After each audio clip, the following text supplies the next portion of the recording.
Bonjour, bienvenue sur la 15e vidéo dédiée à l'introduction à Python. Dans cette vidéo, on va parler de structure de données et tout particulièrement des sets et des frozen sets. Contrairement aux listes, mais comme les dictionnaires, les sets n'ont pas d'ordre particulier. Ça veut dire qu'ils ne sont pas ordonnés par index comme pour les listes.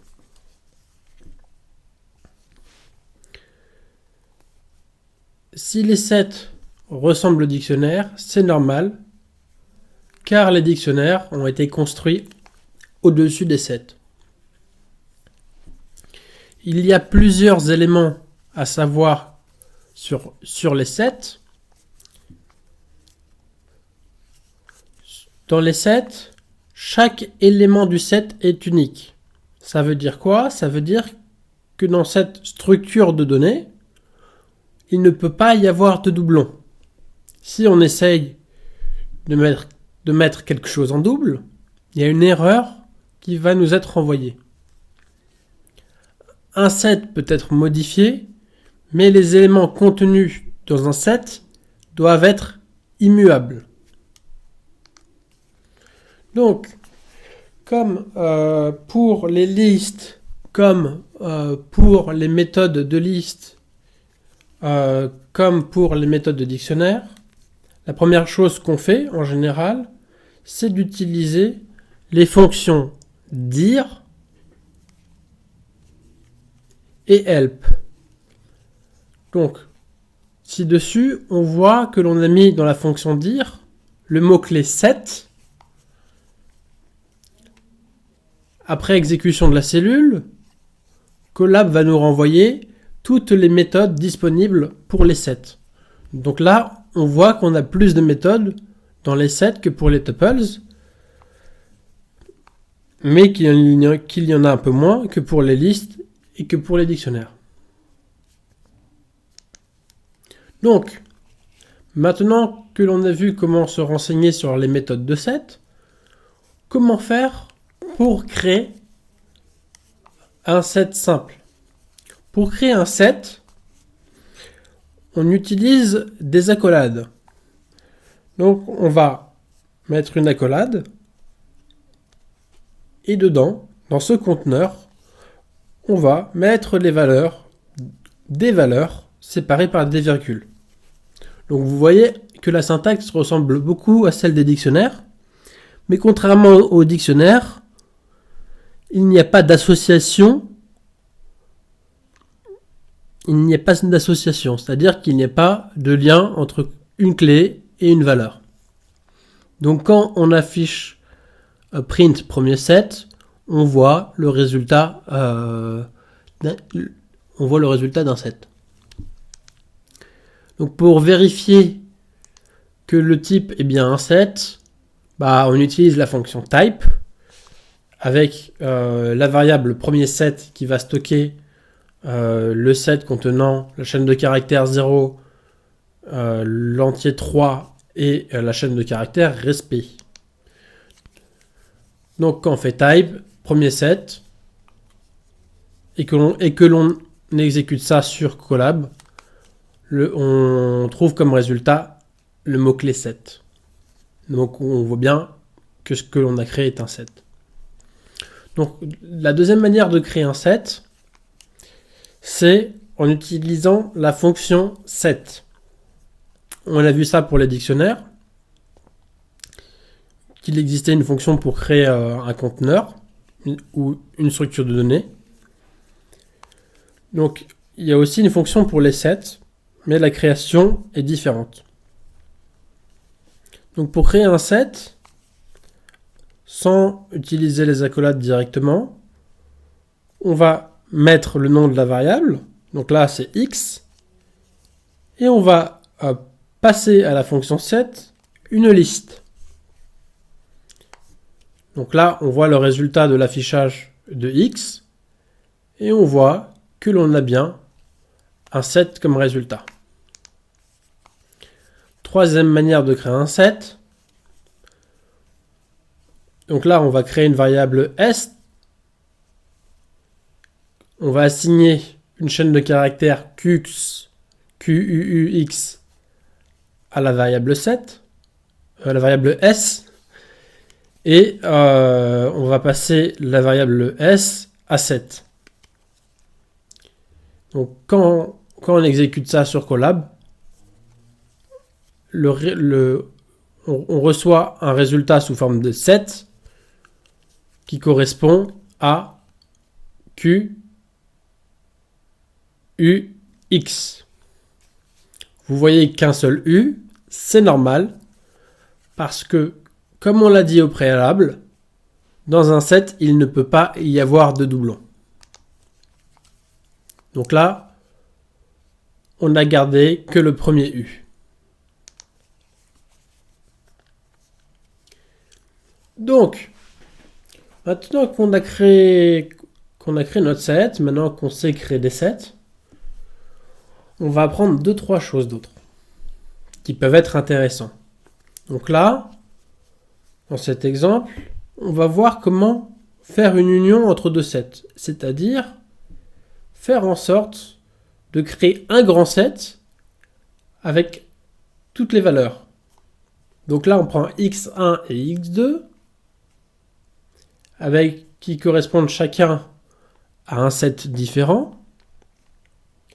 Et on va faire print x1 pipe x2, ce qui aura pour effet d'afficher un résultat avec toutes les valeurs uniques qui existent. Donc là, on voit bien qu'il y a base qui est dans les deux dictionnaires, mais que dans le résultat, on n'a qu'un seul base qui est affiché. Donc, la deuxième manière de faire une union, c'est d'utiliser la méthode .union ou .union et de prendre le premier set, .union, et dans la méthode, mettre le deuxième set. La deuxième a pour avantage d'être plus claire et plus lisible, mais un peu moins rapide à écrire. Donc, maintenant qu'on a vu les unions avec les sets, on va voir l'intersection. Comment faire une intersection, c'est-à-dire trouver la valeur commune dans les différents sets. Donc là, on a 4 sets différents, A, B, C, D. A, B, C et D ont des chiffres, ont 4 chiffres qui constituent chaque set.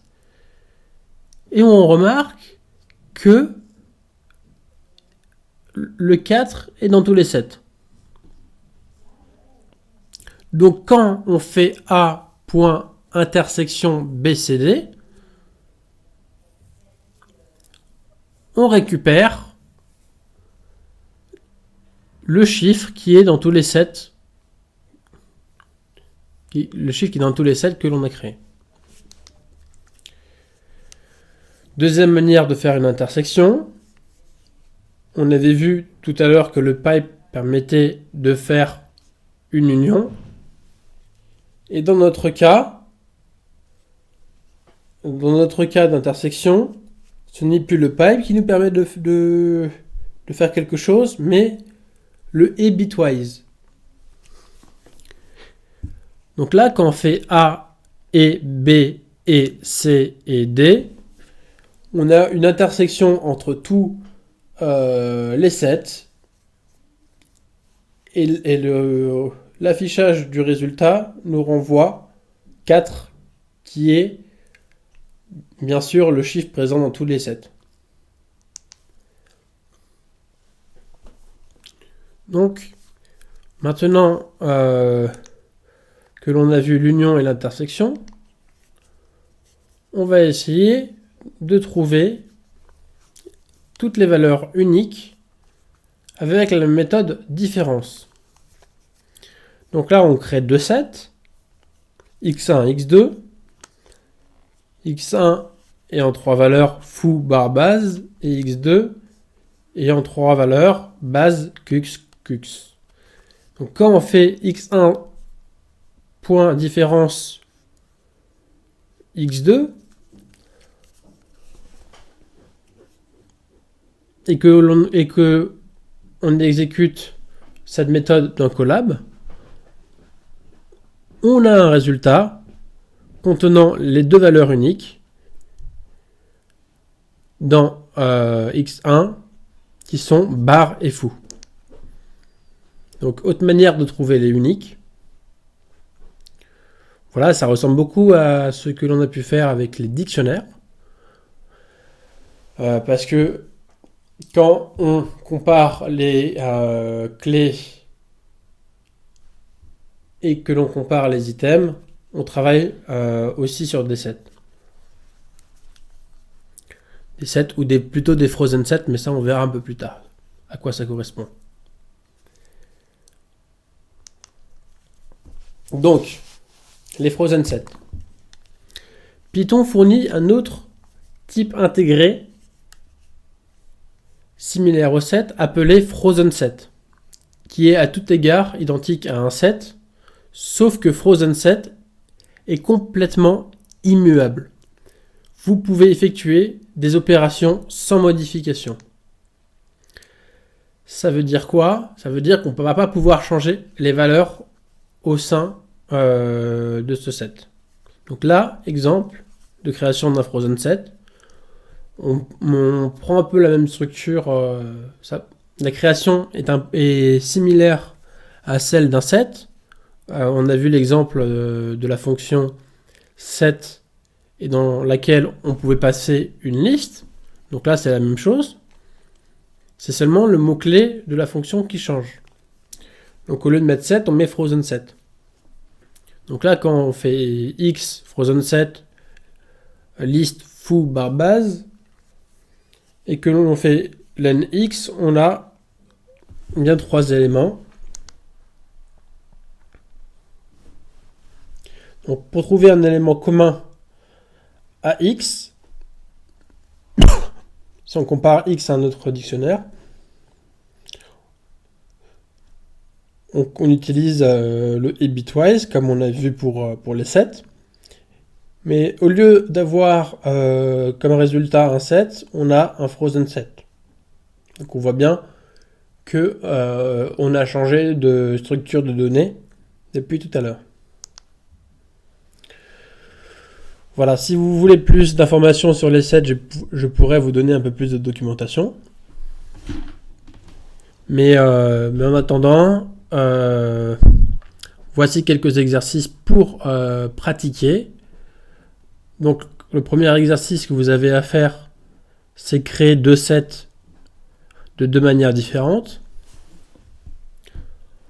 Ensuite, c'est de convertir une liste en set. Pour l'exercice 2, vous devez comparer deux sets entre eux. Vous devez trouver les doublons. Vous devez trouver les uniques par plusieurs méthodes, notamment celle de la différence. Dans un troisième exercice, vous allez créer un frozen set. Et vous allez vérifier si le set 2 est entièrement dans le set 1. Voilà pour les exercices que vous avez à faire. Et si vous souhaitez voir la correction, comme toujours, voilà le lien du Colab qui reprend le cours et la correction. Sur ce, merci d'avoir écouté cette vidéo et je vous dis à la prochaine.